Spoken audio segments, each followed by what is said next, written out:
నమస్కారం, సుఖీభవకు స్వాగతం. ఈరోజు సుఖీభవలో చక్కెర జబ్బుతో చర్మానికి చిక్కులెన్నో, ఎండల్లో చల్లటి విషం, పరుగుతో ప్రయోజనాలెన్నో, బరువును తగ్గించే ఇంజెక్షన్లతో జాగ్రత్త, ఇంకా హెల్త్ టిప్. షుగర్ జబ్బు ఇవాళ మన పాలిట నిశ్శబ్ద సునామీలా మారుతుంది. ఉరుముల్లేని పిడుగులా విరుచుకుపడుతూ తల నుంచి కాలి గోటి దాకా మొత్తం శరీరాన్నే వ్యాధుల కుంపటిలా మార్చేస్తుంది. ఈ తీపి జబ్బును ఒక్క మాటలో సైలెంట్ కిల్లర్ అని చెప్పుకోవచ్చు. అయితే జబ్బేదైనా దాని ప్రభావం ముందుగా మన చర్మంపైనే కనిపిస్తుందనేది కాదనలేని నిజం. మధుమేహంలో ఇవాళ 100కి 70 మందిలో ఏదో ఒక చర్మ సమస్య కనిపిస్తుందని చెబుతున్నారు డాక్టర్లు. అంటే షుగర్ దాడి మన చర్మంపైన ఎంత తీవ్రంగా ఉంటుందో అర్థం చేసుకోవచ్చు. ఈ నేపథ్యంలో షుగర్ జబ్బు మూలంగా మన చర్మానికి ఎదురయ్యే చిక్కులు, వాటిని నివారించుకునే మార్గాల గురించి ఇప్పుడు తెలుసుకుందాం.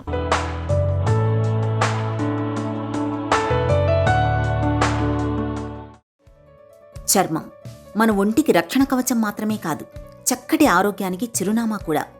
డాక్టర్ వద్దకు వెళ్ళినప్పుడు కళ్ళు, నోటిని పరిశీలించడంతో పాటు మన చర్మాన్ని కూడా క్షుణ్ణంగా గమనించడం అనేది మనకు అనుభవమే. ఎందుకంటే మన ఒంట్లోని అనారోగ్యం తాలూకు లక్షణాలు మన చర్మంపై చాలా వరకు ప్రతిఫలిస్తుంటాయి. ఈ సంకేతాల్ని పసిగట్టడం ద్వారా డాక్టర్లు చాలా వరకు మన ఒంట్లోని అనారోగ్యాన్ని అంచనా వేస్తుంటారు. షుగర్ జబ్బుతో బాధపడుతున్నప్పుడు కూడా మన చర్మంపై అనేక సంకేతాలు, సమస్యలు కనిపిస్తుంటాయి.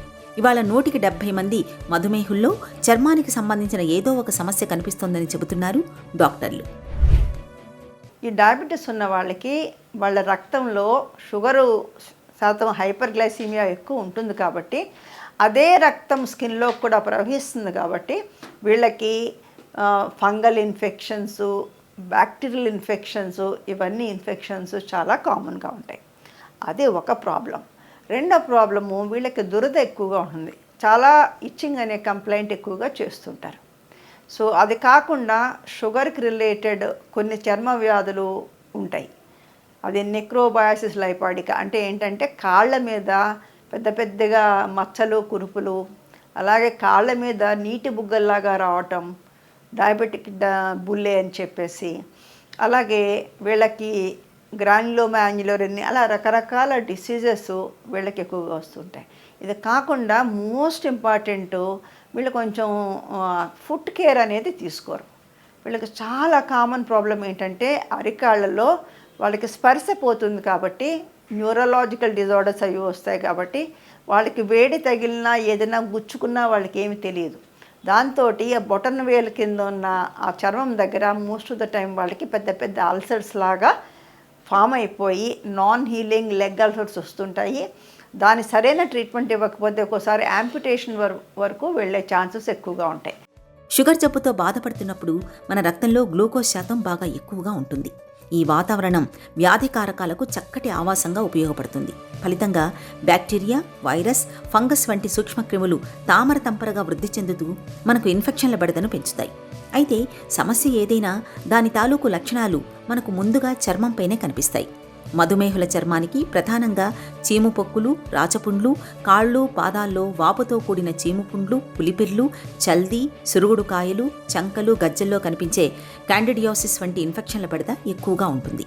తగిన యాంటీబయాటిక్ మందుల్ని వాడుకోవడం ద్వారా ఈ ఇన్ఫెక్షన్లను మనం చాలా వరకు నివారించుకోవచ్చు.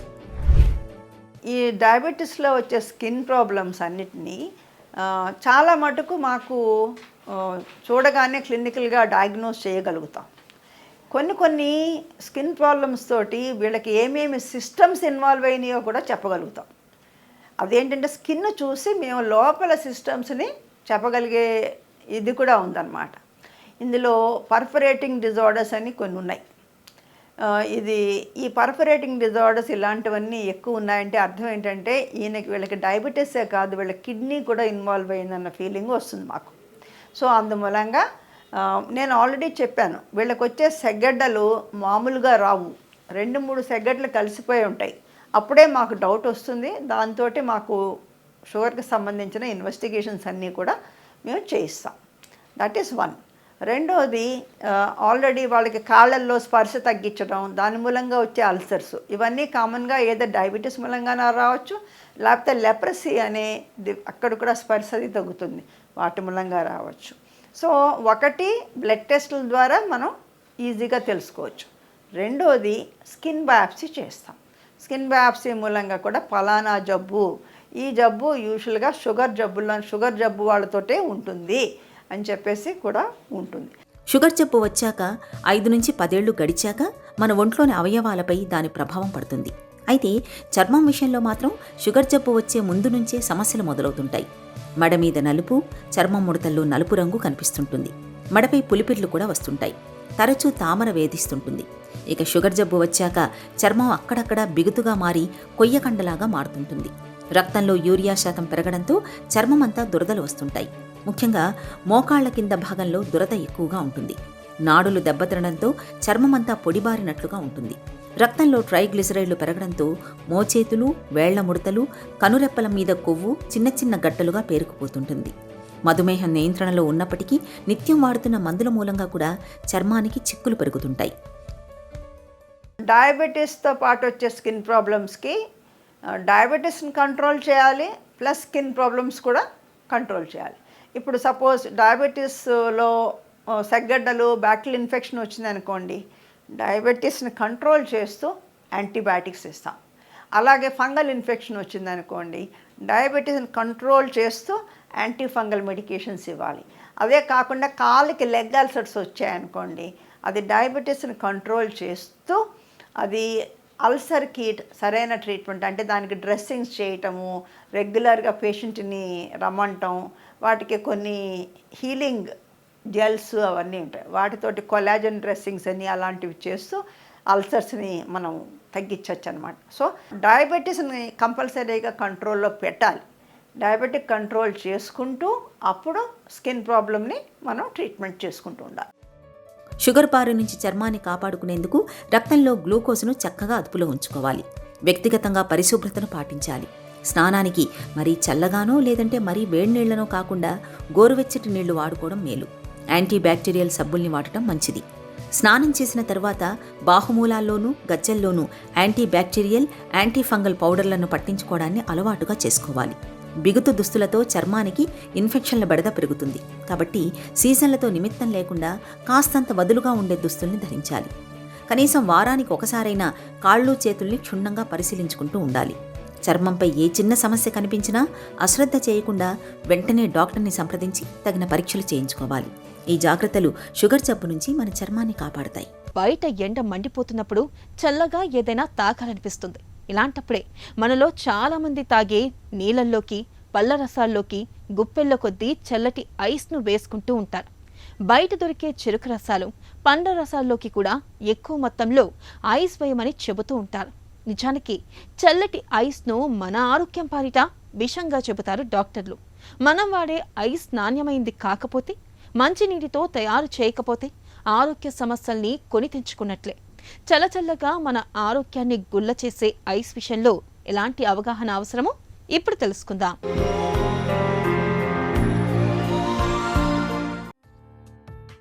మండే ఎండల్లో వేడి నుంచి ఉపశమనం కోసం చల్లగా ఏదైనా తాగాలనిపిస్తుంది.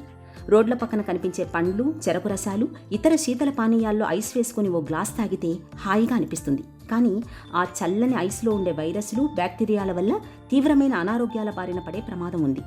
రోడ్ల పక్కన బండ్లపై అమ్మే శీతల పానీయాల్లో వేసే ఐస్ చాలా వరకు కలుషితమైనది. నాణ్యతా ప్రమాణాలను ఏమాత్రం పాటించకుండా తయారు చేసిందే. మార్కెట్లో ఐస్ తయారీ, వినియోగానికి సంబంధించి food safety and standards authority of ఇండియాకు సంబంధించిన కఠినమైన నిబంధనలు ఉన్నా అవి ఎవరూ పాటించడం లేదు. దీంతో చల్లగా గొంతులోకి దిగి మనుషుల ప్రాణాలతో ఈ కల్తీ ఐస్ చెలగాటమాడుతోంది. నిబంధనల ప్రకారం తాగడానికి వినియోగించే ఐస్ను ఖచ్చితంగా స్వచ్ఛమైన మంచినీటితోనే తయారు చేయాలి. కానీ ఐస్ తయారు చేసే ఫ్యాక్టరీలో ఎక్కడా సరైన నాణ్యతా ప్రమాణాలు పాటించడం లేదు. వారికి అందుబాటులో దొరికే నీటితోనే ఐస్ని తయారు చేస్తున్నారు. ఇదే ఐస్ను చేపలు, రొయ్యలు, పండ్ల కూలింగ్ కోసం పానీయాల్లో వేసేందుకు వినియోగిస్తున్నారు. ఐస్ దిమ్మలు తయారైన తర్వాత కూడా నేలపైన మురికి టబ్బుల్లో పెట్టేసి రవాణా చేస్తుంటారు. ఆ తర్వాత వాటిని చిరు వ్యాపారులు తీసుకొచ్చి గోనె సంచుల్లో పెట్టి కర్రతో గుండగా కొట్టేసి బాక్సుల్లో పెట్టి వాడుతుంటారు. రోడ్ల పక్కన పండ్లు, చెరకు రసాలు, పానీయాలను తాగే సమయంలో ఎట్టి పరిస్థితుల్లోనూ ఐస్ వేసుకోకూడదు. తినేందుకు వీల్లేని నాన్ ఎడిబుల్ ఐస్ను ఎక్కువగా వినియోగించడంతో అనారోగ్యాల పాలవుతున్నారు. అపరిశుభ్రమైన నీటితో చేసే ఐస్తో గొంతు నొప్పి, జలుబు, దగ్గుతో ఆరంభమై నిమోనియా లాంటివే కాకుండా ఈకోలి, టైఫాయిడ్, కలరా లాంటి బ్యాక్టీరియల్ ఇన్ఫెక్షన్లు సోకే ప్రమాదం ఉంటుంది. హెపటైటిస్ ఏ, ఈ లాంటి వైరల్ ఇన్ఫెక్షన్ల ముప్పు కూడా పొంచి ఉంటుంది. ఒక్కోసారి అమీబియాస్ లాంటి పారాసైటిక్ ఇన్ఫెక్షన్లు కూడా సోకుతుంటాయి. ఐస్ తయారీ సమయంలో శుభ్రత లేకపోవడం, సరిగ్గా నిల్వ చేయకపోవడంతో లెడ్, ఆర్సెనిక్ లాంటివి నీటిలో కలిసి దీర్ఘకాలిక అనారోగ్య సమస్యల బారిన పడేలా చేస్తాయని హెచ్చరిస్తున్నారు డాక్టర్లు. పానీయాల్లో ఐసును కలిపే సమయంలోనూ చేతులు శుభ్రంగా లేకపోతే డయేరియా, వాంతులు, విరేచనాలు లాంటివి పట్టుకునే ప్రమాదం కూడా ఉంటుంది. ఆస్తమా లాంటి శ్వాసకోశ సంబంధ వ్యాధులు, రోగ నిరోధక శక్తి తక్కువగా ఉండే వారిపై ఈ కలుషిత ఐస్ ప్రభావం ఎక్కువగా ఉంటుంది. కాబట్టి ఈ సీజన్లో ఐస్ని వాడే ముందు దాని నాణ్యతా ప్రమాణాలను ఒక్కసారి పరిశీలించడం అన్ని విధాల మేలు. రోజూ కాసేపు నడవడం మన ఆరోగ్యానికి మంచిదనే విషయం మనకు తెలిసిందే. అయితే నడకతో పాటు కాసేపు పరిగెత్తడం కూడా మంచిదేనని అంటున్నారు డాక్టర్లు. రోజూ కాసేపు పరుగు తీయడం వల్ల శారీరకంగా, మానసికంగా చాలా ప్రయోజనాలే లభిస్తాయి. మన ఒంట్లో కీలక అవయవాలైన గుండె, ఊపిరితిత్తులు, కిడ్నీలు, మెదడు ఆరోగ్యం, పనితీరు మెరుగుపడుతున్నట్లు అనేక అధ్యయనాల్లో తేలింది. ఈ నేపథ్యంలో పరుగుతో మనకు వనకూరే ప్రయోజనాల గురించి ఇప్పుడు తెలుసుకుందాం.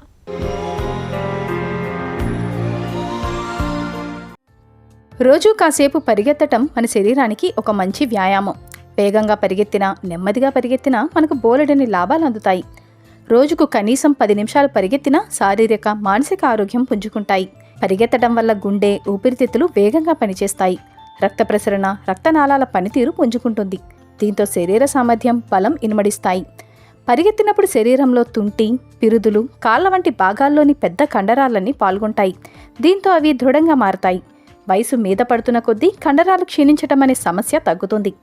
పరిగెత్తటం వల్ల రక్తంలో కొలెస్ట్రాల్, గ్లూకోజ్ మోతాదులు తగ్గుతాయి. బరువు అదుపులో ఉంటుంది. ఫలితంగా గుండె, కాలేయ జబ్బులు, మధుమేహ ముప్పులు తగ్గుముఖం పడతాయి. క్రమం తప్పకుండా పరిగెత్తటం వల్ల విశ్రాంతి తీసుకునే సమయంలో గుండె కొట్టుకునే వేగం కూడా తక్కువగా ఉంటుంది. వ్యాయామంతో త్వరగానే కాదు, గాఢంగానూ నిద్రపడుతుంది. పరిగెడితే మోకాళ్లు దెబ్బతింటాయని చాలామంది భావిస్తుంటారు. నిజానికి తరచూ పరిగెత్తేవారికి మోకాళ్ళు, వెన్ను సమస్యలు తక్కువని అధ్యయనాలు చెబుతున్నాయి. మామూలుగా పరిగెత్తేవారితో పోలిస్తే మారథాన్ క్రీడాకారులకు కీళ్లు అరిగే ముప్పు సుమారు 50% తక్కువని ఒక అధ్యయనంలో వెల్లడైంది. పరుగు వంటి వ్యాయామంతో జ్ఞాపక శక్తి కూడా మెరుగుపడుతుంది. పరిగెత్తటం వంటి వ్యాయామాలతో ఆనందం, సంతోషం కలిగించే ఎండార్ఫిన్లు విడుదలవుతాయి. ఇవి మానసిక ధోరణిని, ఏకాగ్రతను, ఆరోగ్యంగా ఉన్నామనే భావనను పెంపొందిస్తాయి. రోజుకు కేవలం 15 నిమిషాలు పరిగెత్తినా కుంగుబాటు ముప్పు సుమారు 26% తగ్గుతున్నట్టు ఒక అధ్యయనం చెబుతోంది. ఇప్పటికే ఉన్న కుంగుబాటు, ఆందోళన లక్షణాలు తగ్గుముఖం పడతాయి. ఆరుబయట పరిగెత్తితే ఇంకా మంచిది. ప్రకృతిలో పచ్చని చెట్ల మధ్య వ్యాయామం చేస్తే మూడ్ ఇంకాస్త మెరుగుపడుతుంది. పరిగెత్తటం వల్ల మానసిక ఒత్తిడికి దారితీసే అడ్రినలిన్, కార్టిసాల్ వంటి హార్మోన్ల మోతాదులు అదుపులో ఉంటాయి. దీంతో బాధ, విచారం తగ్గుతాయి. పరిగెత్తటం ఆరంభించేవారు ముందు నెమ్మదిగా మొదలెట్టాలి.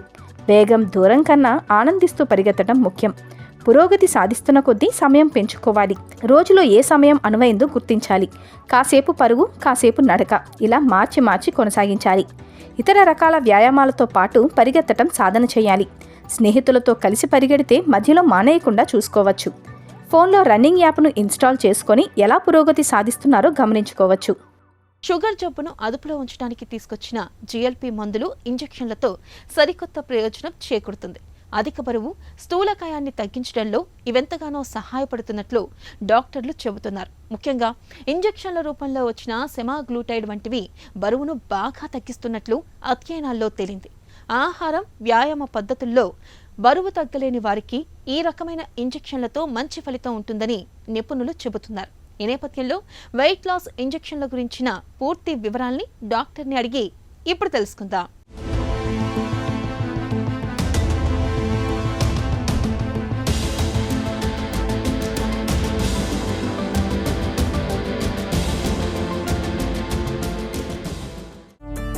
బరువు తగ్గించే ఇంజెక్షన్ల కథ ఏంటి? సో ఇటీవల కాలంలో వచ్చిన వెయిట్ లాస్ ఇంజెక్షన్స్ని GLP-1 ఎగోనిస్ట్ అంటాము. సిమాగ్లూటైడ్, లిరాగ్లూటైడ్, డ్యూలాగ్లూటైడ్ వీటి ఎగ్జాంపుల్స్.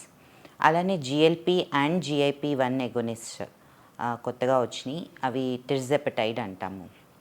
సో ఈ మెడిసిన్స్ని ఇంక్రెటిన్ బేస్డ్ మెడిసిన్స్ అంటాము. ఇంక్రెటిన్ అనేది బాడీలో న్యాచురల్గా ఉండే గట్ హార్మోన్.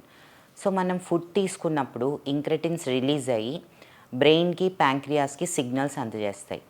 సో ఇదే విధంగా ఇంజెక్షన్స్ వాడినప్పుడు కూడా మన బ్రెయిన్కి సెటైటీ అంటే ఇంకా ఫుడ్ సరిపోతుంది అనే సిగ్నల్ని అందజేస్తుంది. అలానే తిన్న ఆహారం జీర్ణం స్లోగా అవుతుంది. ప్యాంక్రియాస్ నుంచి కూడా ఇన్సులిన్ ఉత్పత్తి కొద్దిగా ఇంప్రూవ్ అవుతుంది. సో దీనివల్ల ఓవరాల్ వెయిట్ లాస్ అవుతారు, షుగర్ కూడా కంట్రోల్ అవుతుంది. సెమాగ్లుటైడ్ వంటి ఇంజెక్షన్లు నిజంగా ఎంతవరకు పనిచేస్తాయి?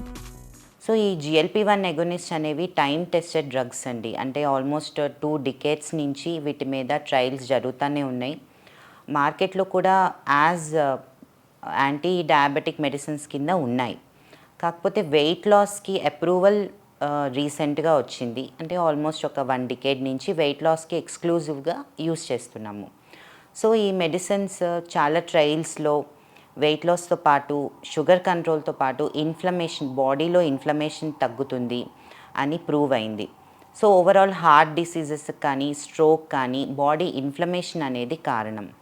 అలానే బీపీ తగ్గటం, కొలెస్ట్రాల్ లెవెల్స్ ఇంప్రూవ్ అవటం కూడా ట్రయల్స్లో గమనించారు. వెయిట్ లాస్ ఇంజెక్షన్లు తీసుకుంటే ఆహార వ్యాయామాల అవసరం లేకుండా బరువు తగ్గవచ్చా? సో డైట్, ఎక్సర్సైజ్ అనేది వెయిట్ లాస్కి ఫౌండేషన్. సో డైట్, ఎక్సర్సైజ్ లేకుండా ఇంజెక్షన్స్ అనేవి పని చేయవు. ఇంజెక్షన్స్ ఒక టూల్ మాత్రమే. సో డైట్, ఎక్సర్సైజ్ ఫాలో అవ్వకపోతే వెయిట్ లాస్ అనేది జరగదు. అండ్ ఇంజెక్షన్స్ యూస్ చేసేటప్పుడు ఎలాంటి డైట్ తీసుకోవాలి అని కొన్ని రూల్స్ ఉంటాయి. ఫస్ట్ హైడ్రేషన్ మెయింటైన్ చేయాలండి. Daily 2.5 to 3 litres water intake ఉండాలి. ఆహారం బ్యాలెన్స్డ్గా ఉండాలి. అంటే ప్రోటీన్ అధికంగా తీసుకోవాలి. ఎందుకు అంటే వెయిట్ లాస్ అంటే ఫ్యాట్తో పాటు మసిల్ కూడా లాస్ అయ్యే ఛాన్సెస్ ఉంటుంది. సో ప్రోటీన్ డైట్ తీసుకోకపోతే మసిల్ లాస్ అవుతుంది. ఫర్దర్గా మెటబాలిజం బ్యాడ్ అయిపోయి షుగర్ లెవెల్స్ పెరిగే ఛాన్సెస్ ఉంటుంది. తర్వాత వెయిట్ లాస్ అయ్యాక వెయిట్ రీగెయిన్ అవ్వకుండా ఉండాలి అంటే లైఫ్ స్టైల్ చేంజెస్ ఖచ్చితంగా పాటించాలి. సో ప్రోటీన్ తీసుకోవటానికి ఇంకొక అడ్వాంటేజ్ ఏంటంటే హెయిర్ ఫాల్ అనేది మనం గమనిస్తాము ఈ ఇంజెక్షన్స్తో. సో ప్రోటీన్ డైట్తో హెయిర్ ఫాల్ అనేది ఉండదు. అలానే వ్యాయామం అనేది కంపల్సరీ. ఎందుకు అంటే ఒట్టి ఫ్యాట్ లాస్ అవ్వాలి, మసిల్ పోకూడదు అంటే స్ట్రెంగ్త్ ట్రైనింగ్ ఎక్సర్సైజెస్ చేయాలి. సో ఫ్యాట్ లాస్ అవ్వటానికి, మళ్ళీ పోయిన వెయిట్ మళ్ళీ తిరిగి రాకుండా ఉండటానికి కూడా లైఫ్ స్టైల్ చేంజెస్ అనేవి కంపల్సరీ.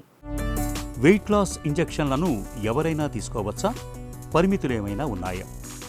సో జనరల్గా రికమెండేషన్స్ ప్రకారం వెయిట్ లాస్ ఇంజెక్షన్స్ ఒబీస్ వాళ్ళలో సజెస్ట్ చేస్తున్నాము. అంటే BMI మోర్ దాన్ 25.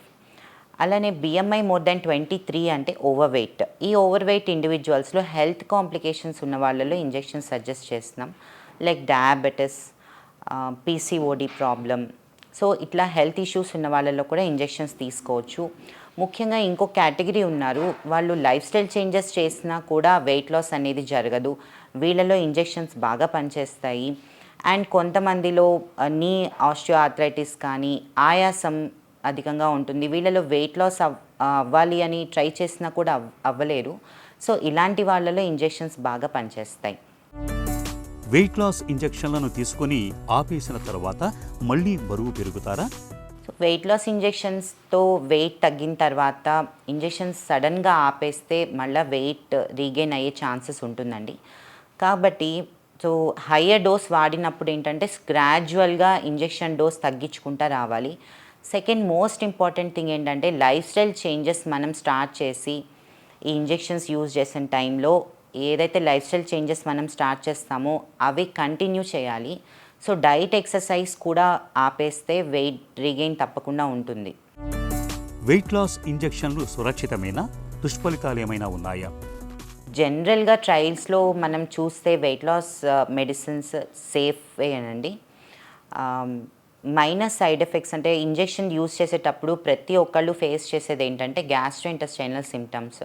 కొంచెం వామిటింగ్ సెన్సేషన్ అనిపించటము, వామిటింగ్స్ అవ్వటం, కాన్స్టిపేషన్, డయేరియా, ఆకలి అనేది వేయదు, బ్లోటింగ్ సెన్సేషన్ వస్తుంది, కొంచెం తినగానే పొట్ట నిండిపోతుంది, హెయిర్ ఫాల్ అవ్వటం, కొద్దిగా మూడ్ ఫ్లక్చువేషన్స్. ఇవన్నీ ఇంజెక్షన్స్ చేసుకుంటున్నప్పుడు ఈ సైడ్ ఎఫెక్ట్స్ అన్నీ ఎక్స్పెక్టెడే. కొద్దిగా సివియర్ కాంప్లికేషన్స్ అంటే ప్యాంక్రెటైటిస్ ఒకటి, గాల్ బ్లాడర్ స్టోన్స్ ఒకటి. సో పొట్ట నొప్పి వచ్చినప్పుడు మనం వెంటనే అలర్ట్ అయ్యి డాక్టర్ని సంప్రదించాలి. ఈ 2 కండిషన్స్ రూల్ అవుట్ చేసుకోవాలి. సో మనం ఇంజెక్షన్ స్టార్ట్ చేసినప్పుడు లో డోస్తో స్టార్ట్ చేసి గ్రాడ్యువల్గా అండర్ డాక్టర్ సూపర్విజన్ డోస్ పెంచుకుంటా పోతే సైడ్ ఎఫెక్ట్స్ని దృష్టిలో పెట్టుకుని మనకి వీలైనంత వరకు ఇంజెక్షన్స్ సేఫే. అండ్ కొంతమందిలో ఎవరికైతే సివియర్ జిఐ సైడ్ ఎఫెక్ట్స్ ఉంటాయో, అంటే సివియర్గా బ్లోటింగ్, గ్యాస్ట్రైటిస్ లేదా గాల్ బ్లాడర్లో స్టోన్స్ ఉన్నవాళ్ళు వీలైనంత వరకు ఇంజెక్షన్స్ అవాయిడ్ చేయాలి. ప్రెగ్నెన్సీ, బ్రెస్ట్ ఫీడింగ్, ఫ్యామిలీలో ఎవరికైనా థైరాయిడ్ క్యాన్సర్ ఉన్నా కానీ, హిస్టరీ ఆఫ్ ప్యాంక్రెటైటిస్ ప్రాబ్లం ఉన్నా కానీ ఇంజెక్షన్స్ వీలైనంత వరకు అవాయిడ్ చేయాలి. కొత్తగా వచ్చిన టెరిజెపటైడ్ వంటి మందులు ఎంతవరకు మేలు? టెరిజెపటైడ్ అంటే మౌంజారో. ఈ injection GLP and GIP agonist, అంటే ఇవి 2 హార్మోన్స్ని బేస్ చేసుకుని ప్రొడ్యూస్ చేసిన ఇంజెక్షన్ అండి. సో ఈ డెఫినెట్గా వెయిట్ లాస్లో ప్రీవియస్ మెడిసిన్ కంటే బాగా పనిచేస్తున్నాయి. Semaglutide group of drugs 10 to 15% weight లాస్ని చేస్తే, ఈ group of drugs 15 to 22% weight loss మనకి రిజల్ట్ చూపిస్తుంది. అలానే సైడ్ ఎఫెక్ట్స్ కూడా ఈ కొత్తగా వచ్చిన టెరిజెపటైడ్తో కొంచెం తక్కువగానే ఉంటాయి. వెయిట్ లాస్ అవ్వడానికి డైట్ అండ్ ఎక్సర్సైజ్ చాలా ఇంపార్టెంట్. మెడిసిన్స్ ఒక టూల్ మాత్రమే, డైట్ అండ్ ఎక్సర్సైజ్తో పాటు వీటిని వాడాలి. వెయిట్ లాస్ ఇంజెక్షన్లను ఎప్పుడు వాడకూడదు? వీటిపై ఎలాంటి అవగాహన అవసరం? ప్యాంక్రెటైటిస్ హిస్టరీ ఉన్నప్పుడు కానీ, థైరాయిడ్ క్యాన్సర్ ఫ్యామిలీలో ఎవరికన్నా ఉన్న ఇంజెక్షన్స్ వాడకూడదు. సివియర్ గ్యాస్ట్రిక్ ప్రాబ్లం ఉన్నవాళ్ళు, గాల్ బ్లాడర్ స్టోన్స్ ఉన్నవాళ్ళు ఇంజెక్షన్స్ వాడకూడదు. ప్రెగ్నెన్సీ, బ్రెస్ట్ ఫీడింగ్ వాళ్ళలో ఇంజెక్షన్స్ అడ్వైస్ చేయము. అండ్ కాస్మెటిక్ రీజన్స్తో కూడా ఇంజెక్షన్స్ అనేవి వాడకూడదు. ఒక 5 kgs ఈ మధ్యకాలంలో న్యూస్లో వింటున్నాము, బ్రైడల్ ప్యాకేజ్లో కూడా ఇంజెక్షన్స్ ఇంట్రడ్యూస్ చేస్తున్నారని. So without doctor consultation injections వాడకూడదు. ఎందుకంటే డోస్ అనేది ఎంత వాడాలి, ఎప్పుడు మనం పెంచుకోవాలి అనేది డాక్టర్ కన్సల్టేషన్తోనే మీరు చేయాలి. బరువును తగ్గించే జిఎల్పి ఇంజెక్షన్లు మందులకు మన దేశంలో ఇంకా అనుమతి లభించలేదు. ప్రస్తుతానికి విదేశాల్లో మాత్రమే వాటిని బరువు తగ్గించడానికి వాడుతున్నారు. అయితే డాక్టర్ల విచక్షణ మేరకు ఈ మందుల్ని సూచించే అవకాశం ఉంటుంది. కాబట్టి మందులతో ఉన్న లోటుపాట్లు, ఉపయోగాలు అన్నిటినీ డాక్టర్తో చర్చించిన తర్వాతే నిర్ణయం తీసుకోవడం అన్ని విధాలా మేలు. ఇక ఈ రోజు కార్యక్రమాన్ని ముగించే ముందు ఒక చిన్న చిట్కా మీకోసం. ఎండాకాలం ముగిసే వరకు ప్రతిరోజు చల్లని నీటిలో కొద్దిగా బెల్లం కలుపుకొని తాగడాన్ని అలవాటు చేసుకోండి. బెల్లం కలిపిన నీళ్లు శరీరానికి తక్షణ శక్తిని అందిస్తాయి, ఎండ తాపాన్ని ఇట్టే తగ్గిస్తాయి.